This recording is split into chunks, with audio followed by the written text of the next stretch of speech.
What is up, YouTube fam? It is Leah and I am back with another video. So today I will be discussing different things that I did to pretty much result in me having a super fast and almost painless labor and delivery. If you watched my labor and delivery story, then you do know that that baby was coming out in the car, okay? And we almost didn't make it on the bed. So I will say that they definitely do work.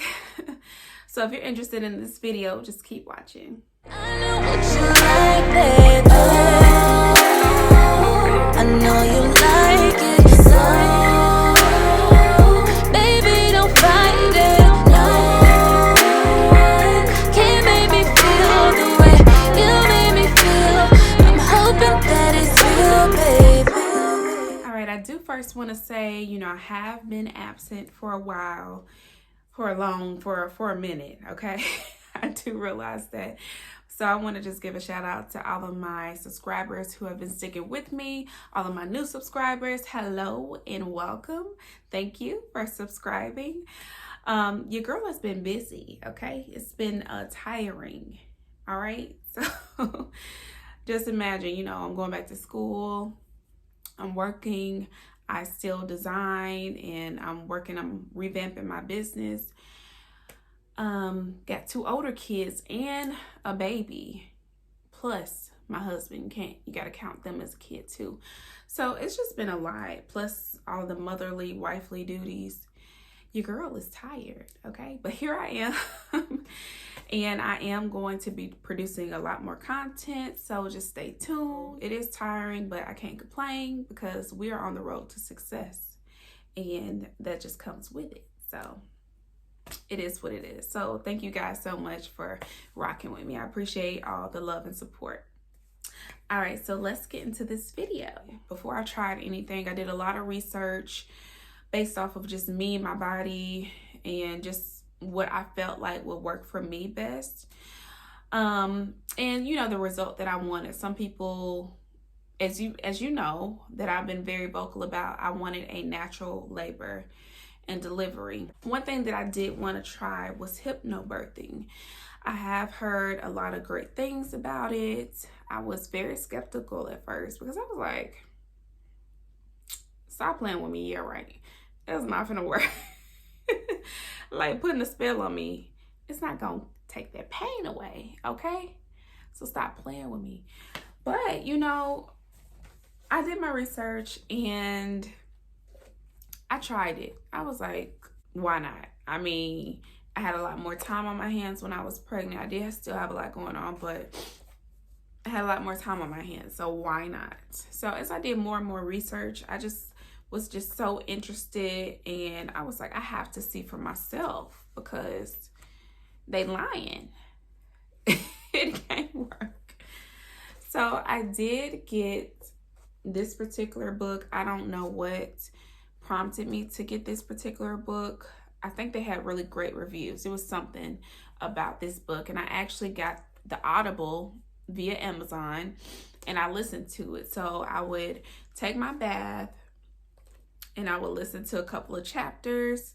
It was very relaxing, and I just made sure the atmosphere was, just very calm and everything. So I could really take it in and listen to it and focus on the actual message.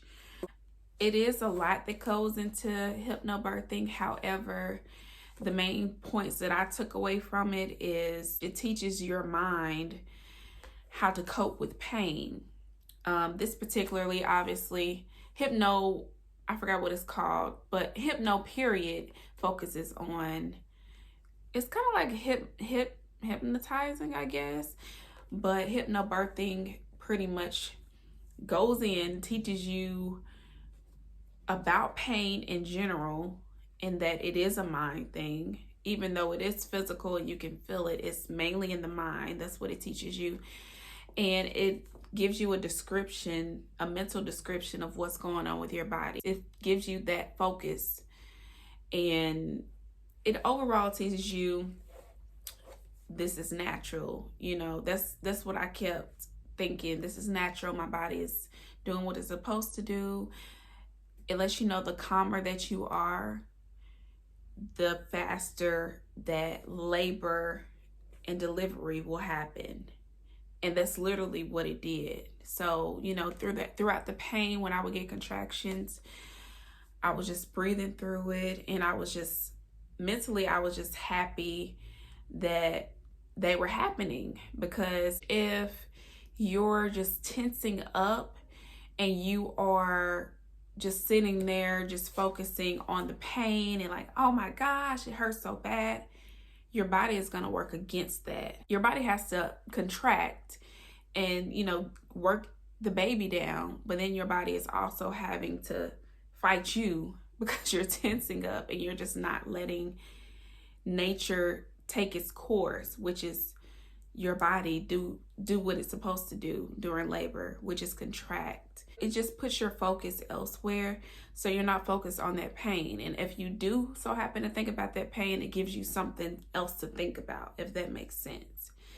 It's like you could be thinking about the pain, but if you're thinking about the pain, you're like, yes, my body is doing what it's supposed to do. My baby will be here soon. The thoughts of the more pain that I have to go through, the sooner my baby gets through, the sooner that I'll be over it.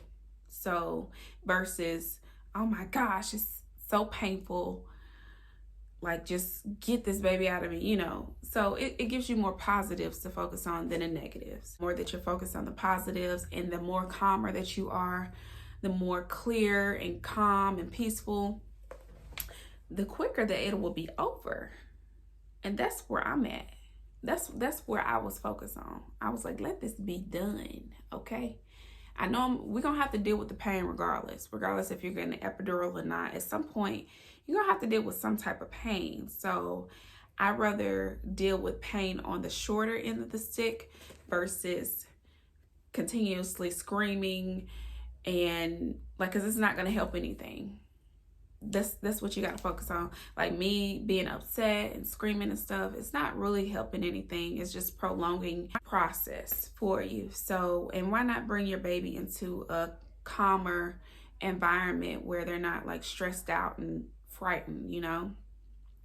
So yes, I would definitely suggest this. You know, I love doing this while I was in the tub. I did it while I was doing my my yoga, just putting my like wireless headphones on and stuff like that, or just putting on a loudspeaker, putting some candles on, you know, doing my breathing techniques. Like I was just all in with that, and I suggest that as well, like doing breathing techniques. Yoga, it was very good, you know, getting your ligaments and everything stretched out. It's just, it all works together. So that is my number one tip, okay? And you would need to start this earlier on anyway.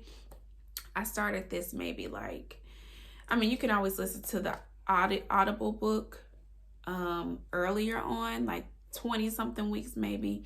I started in my late 20 weeks, and since it is something that you have to practice and get mentally prepared for, you know, you can listen to this book over and over until it's time. And then they give you exercises to practice for when it is time to go into labor. And so you can be prepared, you know. So you're going to need time to do all that. It's not something you get like you can get mid 30 weekish.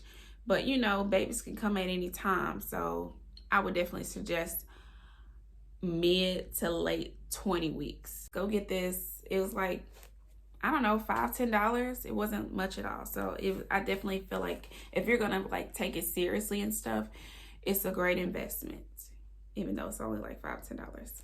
So get it, girl. All right, so my next tip, the thing that really helped me out tremendously, is it's the evening Primrose Oil. Some women like to take it like via, some women like to, you know, take it via mouth. I found that most people that had really great results, they inserted it vaginally, and that's what I did. It is good for other stuff. However, I don't know, honestly, what else that it gears towards. I mean, overall, it is women's health. But if you want to do research, just seeing what all pros and cons it has to it, I would suggest that. However, I mainly used it for my cervix and the vaginal canal because, honey, we don't want to be tore up from the floor up, okay? So I know situations happen where they do have to cut you, or the baby head comes through and you get torn. My mama had a very traumatic experience with me, with my big old head coming through, okay? She was cut. So I'm not trying to go through that. I caused it, but I'm not trying to go through it, okay?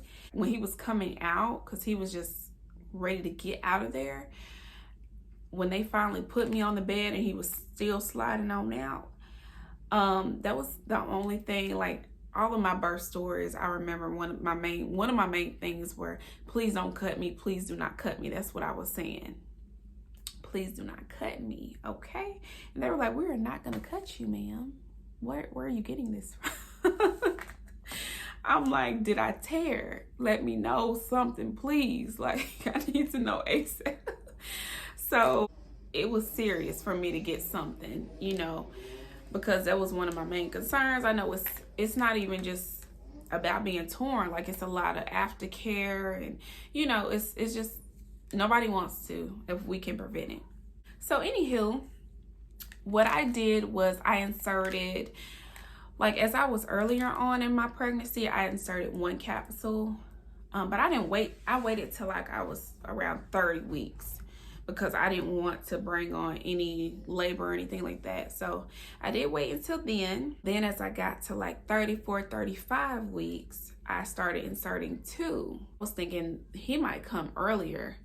So I was like, I want to be prepared also when he does come, because I mean, he could still have a size head that might, or body, because he was pretty heavy, okay? He was pretty big. I just wanted to be prepared. And so what I would do every single night, I would either insert 1 or 2 capsules.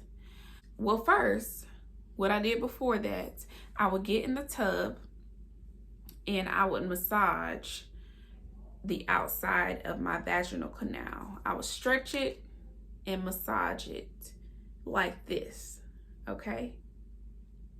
TMI, I don't know.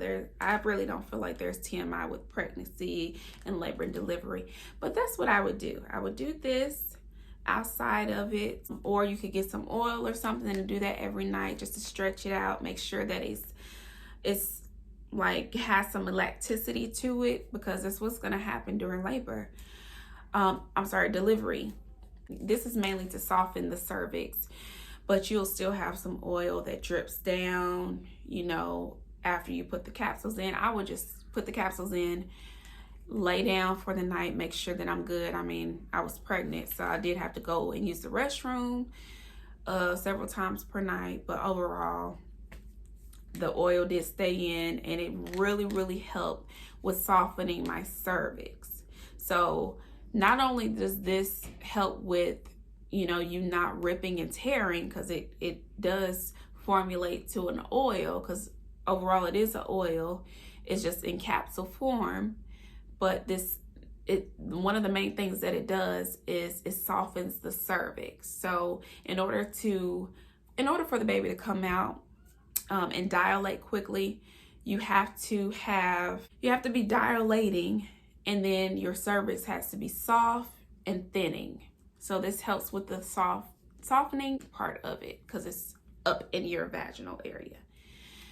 So yeah, it's just kind of like a, I guess, 3-in-1 type of situation, or 2-in-1, because it works with your cervix and your vaginal canal as well, if you are doing the massages. I don't know why I keep doing this. I'm obsessed with it, okay? All right, so yes, go get you some. I got this at Walmart. You can get it at any grocery store or anything like that. Please get it and do it, because it is a lifesaver. All right, so the third thing that helped me tremendously, which I know you guys probably heard this one over and over and over again, okay?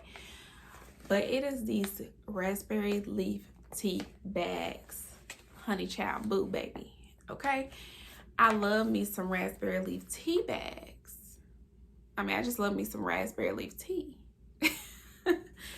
So this is the organic form. I got this from Amazon. It was literally like maybe $14.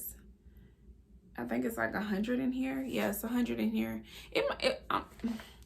Between $15 and $20. I don't know. It's been a while. My brain, I'm old now, so my brain is okay.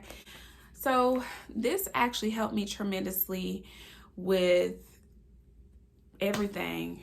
Just no, but I just love these. I guess since we're talking about labor and delivery, I'll focus on that. People don't like the taste because it's not really sweet. I guess it tastes a little like raspberry. It tastes like raspberry water.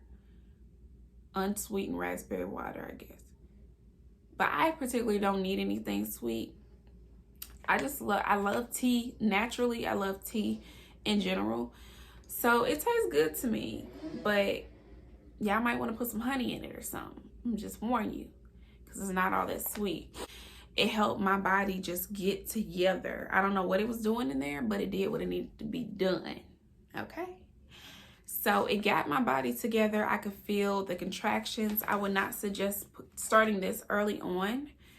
Unless you and your doctor has something worked out to where you need to go into labor early, or, you know, like my situation, my body was trying to go into labor early. So I was trying to beat my body to it. Well, I was trying to prepare my body. That did not make sense. I was not trying to push my baby out, y'all, okay? I was trying to be prepared for whenever my body got ready. And it seemed to be getting ready quicker than what me and my doctor would have liked. So I started these around maybe like the 32 mark. But they tell most people to start around 35 weeks. I wanted to be extra prepared. Again, I was doing natural birth. So I wanted to be extra prepared. I did like 1 or 2 tea bags per day. As I got closer, I started doing more and more and more. I think I got up to 5-6 bags per day. No, 5-6 bags per 1 cup. And I would drink about 2 or 3 cups per day. If you're going to do all that, do that when the baby is like 36, 37 weeks or something like that. Okay? Because when I tell you them contractions really start, Braxton Hicks or whatever they were, they really start at that time. So please do not start these early, okay? Too early, because we do not want you to have premature labor. However, there's really no studies out there on raspberry leaf tea, because I looked up, down, all around, and I didn't find nothing. I don't know if it's anything new since my baby is 1 now. So just do not do it, even though there aren't any actual studies that show that raspberry leaf tea actually start labor. And from my 5-6 tea bags, it didn't start labor. It just it literally prepares your body for when you do go into labor. So, you know, just do what works for you guys as far as the tea bags. Just don't start too early. Make sure the baby is fully developed. If you go crazy like I did, like I went crazy when I was 35, 36 weeks. But yes, definitely. And make sure it's not red raspberry. I mean, I don't know. Some people might do it. Just make sure it's the right thing. Because some people get like just raspberry tea, and that's not the same thing. So make sure it is raspberry leaf tea. I don't know if it can be red or not, but make sure it's at least raspberry leaf tea. So yeah, go get you some. Also, I will add, this was a tremendous helper after labor. If you do for some reason have a lot of hemorrhaging after you give birth, please drink some of this, because this worked tremendously. Like, I didn't even have like too much. I did have a lot of clots, and my doctor was kind of concerned about my bleeding the first day after. And that might have been because he just literally like shot out. I don't know. And it might have caused some things to let loose in there. I don't know. But this helped tremendously. When I did get home, my bleeding pretty much stopped. like after that first day of drinking raspberry leaf tea. It does help with so many things. Just, you know, do your own research, look up the different benefits of it. I would suggest it, okay? So get you some, girl. Go to Amazon and hit that add to cart and check out right now and get it sent, okay? The fourth thing that helped me is I don't have an actual box of them, but it is the dates. And I wasn't familiar about dates before I was pregnant. The only reason why I even got dates, heard of dates, all that stuff is because of pregnancy, and I was doing my research, and women did say dates helped them achieve like I'm about to say ovulate, y'all. It did help them dilate very quickly and just have a speedy labor and delivery. I did eat dates. Me personally, they were too sweet. But it wasn't, to me, it wasn't in a good way. It was like a different kind of sweet that I really didn't like. My taste buds was not feeling it. So I did, instead of the 6 dates per day that they recommend, I did like maybe 3. That's as much as I could do. It just tastes like, it was the kind of sweet like the glucose test. That's the kind of sweet that it was. And it was not the old school glucose test, because this time when I had my glucose test, it actually tasted decent. It kind of tasted like a pop. So I don't know if they have it. It depends on where you at. I don't know, but it was not. It wasn't. It wasn't hit. I don't know if I ate enough to even have it work or what, but maybe it might work for you guys. Different women say that it works for them. So I at least wanted to let you guys know that's something that I tried. I can't really say if it really helped or not though. However, the first 3 things that I mentioned, those definitely worked, no doubt, okay? But yeah, so you guys I can insert a picture of them because I was very confused at first on like how they look. They do have different types of dates, so I wasn't sure which ones to get. I was just confused, okay? You guys let me know if they do work for you guys and things of that nature. I'm just curious to know. So the last thing that I can suggest is, you know, I know it is hard to not stress out and things like that and worry. I know I was a worry wart when I was pregnant, and then I just had high anxiety. You know, the pandemic, it's just so much going on during my pregnancy that I was just stressed and worried about. Like near the last few weeks, I was just like, you know what, whatever. I was just calm, cool, collected. I did not care. You know, I was just ready to have my baby. I just wanted my baby to be healthy. And in order for that to happen also, you have to make sure that you're good mentally, physically, emotionally, and all of that stuff, even though that can be easier said than done because your body is just going through so many different things and changes during your pregnancy. And then the world is going through whatever craziness it's going through, so that adds to it as well. So yeah, just make sure you guys have a peaceful, calm, cool, collected environment. Every night I would get in the tub and have my candles and have my, you know, soothing music, R&B going on. And I would just kind of meditate, do my hypnobirthing, and just relax. Stretching and yoga helped me out tremendously. It helped my body calm down and relax.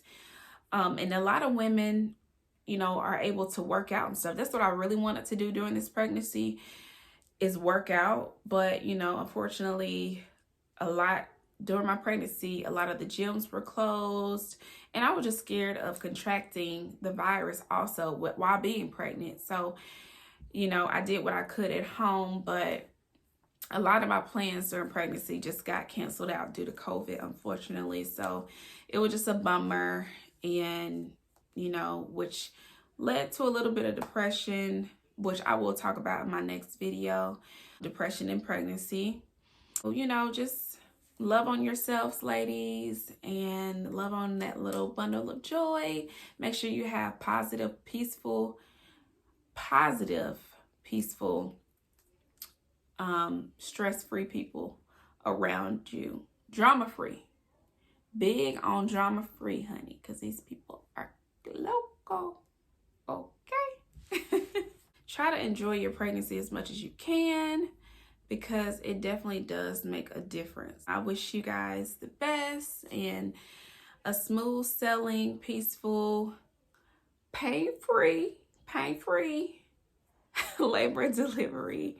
Again, thank you guys so much for watching. I will catch you guys in the next video. You guys be safe. Peace.